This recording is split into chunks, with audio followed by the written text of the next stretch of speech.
Hello mga lalabs ko!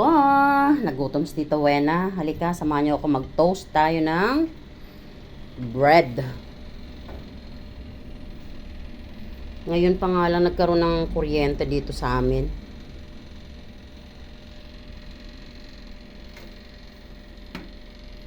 Yan. At meron tayo dito, ayan, fresh na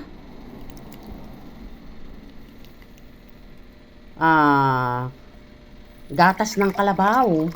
Ayan, nilagay ko sa freezer. Pinag-yelo ko para lumamig. Pero guys, pinakuluan ko na to. Pagka-rasyon kanina sa akin, pinakuluan ko siya kaagad. And then, nilagay ko siya sa freezer. Ayan, fresh na gatas ng kalabaw. Ayan. Minsan guys, araw-araw siya nagdadala sa akin. Pero minsan naman, sa isang buwan, hindi ko rin siya nakikita. But this time, pangalawang rasyon na niya to sa akin. Ayan. Sarap nito guys, promise. Bagay na bagay yan dun sa tinutoast natin na bread. Ayan. At ang ating palaman ay Eden Mayo with cream cheese flavor. Yes, inam tayo.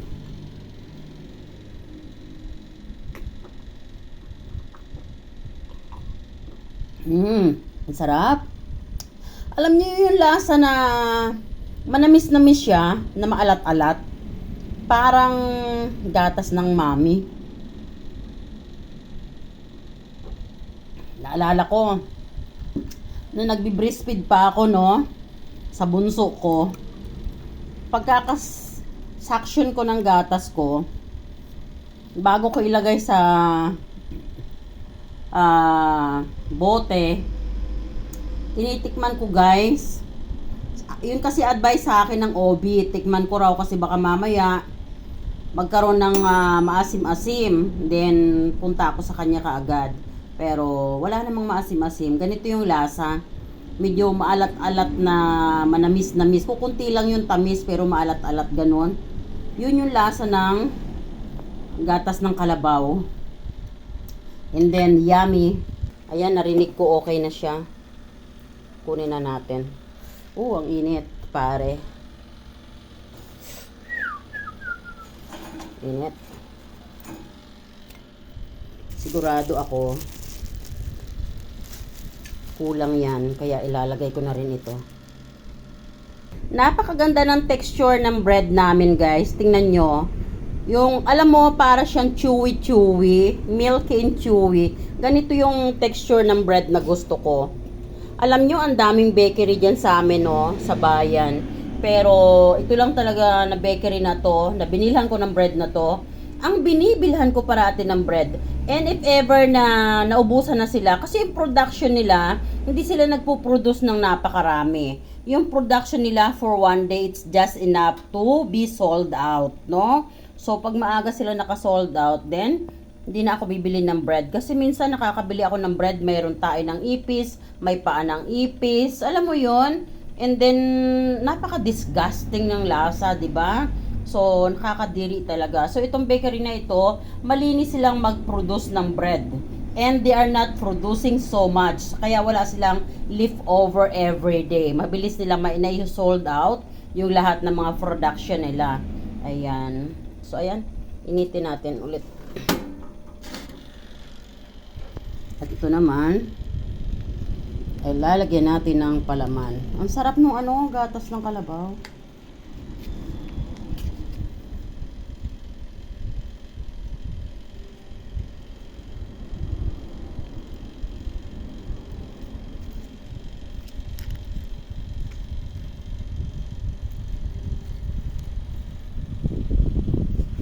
Ayan, sarap. Partner sila.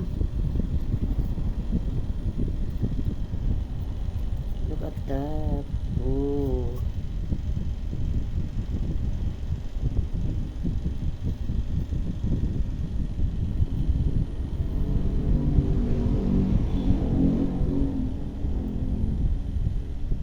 That bread.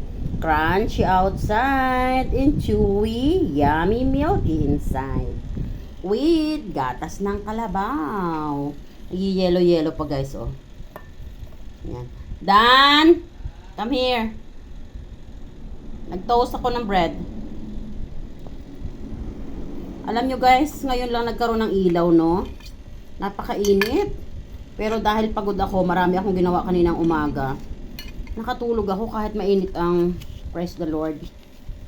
Kasi pag nagtiis ako, na inaantok ako, hindi ako natulog guys. Magkakaroon ako ng sakit ng ulo. So kaya natulog ako. Pero ang sarap ng pakiramdam ko. Hindi ko na alam yung gagawin ko kanina.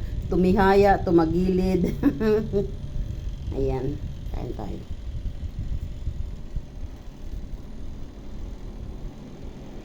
Come, darling. Lalamig yung bread mo.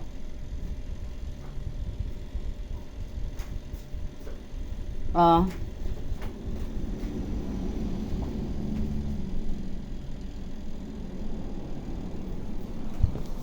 Guwapo. Oh, ito sa'yo. Come here. Ang aking bagets. Nagwapings. Alam nyo guys, ang bagets ko, may pakinabang na yan. Pag masama ang pakiramdam ko, sabihin ko sa kanya, gawin mo nga ito. Yes. Nautusan ko na yan. Marami siya nagagawa. Ha? Say hi, kuya. Say hi. Binata na may pimples. So, say hi. Hi.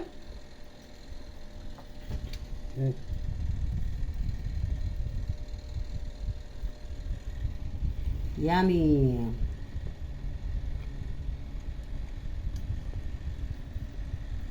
Ooh, delicious.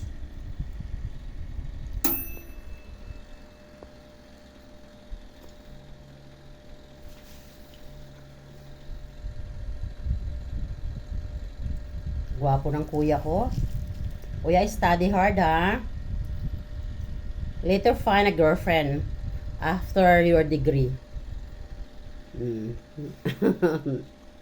Lagi kong nire-remind sa kanya guys, huwag muna mag-girlfriend, no? Focus muna sa study. Ayan, sarap. Tikman mo to, ang sarap.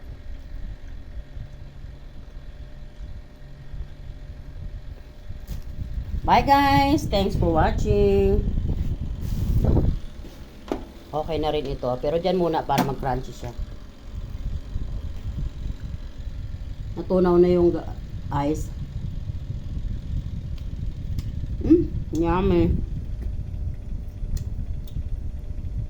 Guys, ang sarap nito. Ayan o.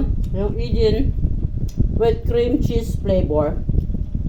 Sarap. Dapat yung texture ng bread nyo ganito rin. Hindi siya foamy. Kasi pag yung texture ng bread very foamy, hindi mo siya ma-enjoy eh. Gusto ko yung something like chewy. Ganito.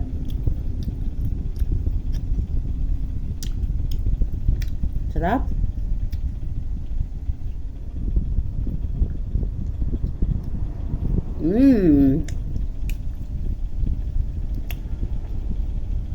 May nahulog. Napakayami nyo guys. Bye! Mm.